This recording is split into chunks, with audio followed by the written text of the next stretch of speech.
Now, the president and the first lady are planning to visit Florida on Wednesday. But before that, the Bidens are heading to Puerto Rico today. The island is still dealing with the aftermath of Hurricane Fiona, which hit the U.S. territory 2 weeks ago.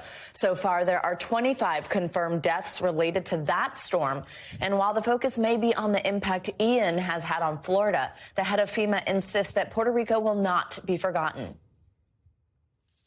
We have not left Puerto Rico. We know that they're still responding to the impacts that they had from Hurricane Fiona. We have a strong team that's been there working. They're going to continue to work, and I'm going to be traveling with the president tomorrow to talk to people firsthand with him and make sure, right? We just want to make sure that we are giving them everything that they need to support their recovery efforts. NBC News White House correspondent Mike Memoli joins us now for more on this. Mike, always great to see you. So this is actually Biden's first trip to Puerto Rico as president. And over the weekend, he said, we owe Puerto Rico a hell of a lot more than they've already gotten. Walk us through what we can expect from this visit and what that means he's promising to the people there.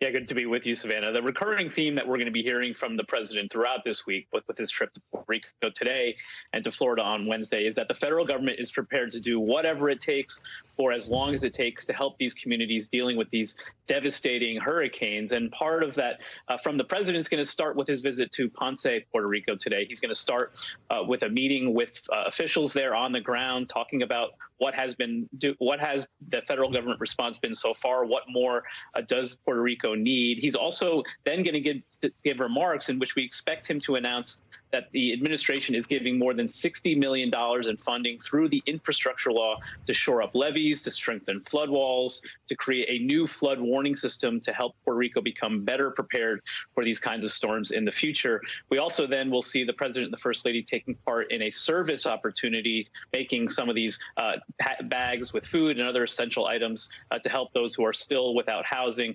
This is a commitment that the president says will be more than just one visit, but over the long term. Now, Mike, the Biden administration had come under fire for its response to the damage from Fiona, again, just a couple of weeks ago. Initially, the disaster declaration didn't cover the whole island. That has now changed, but then there's also been criticism about the time it's taken for federal aid to reach those hardest hit communities. Talk to us about the challenges that the president is expected to face on this trip, given that criticism, that backdrop. What's the reception going to be like? And Savannah, this is a recurring issue we find with Puerto Rico, given its unique political status, right? It's a territory of the U.S. It doesn't have elected representation in Washington. So sometimes the response is slower than it should be. But the president is going to try and overcome that today.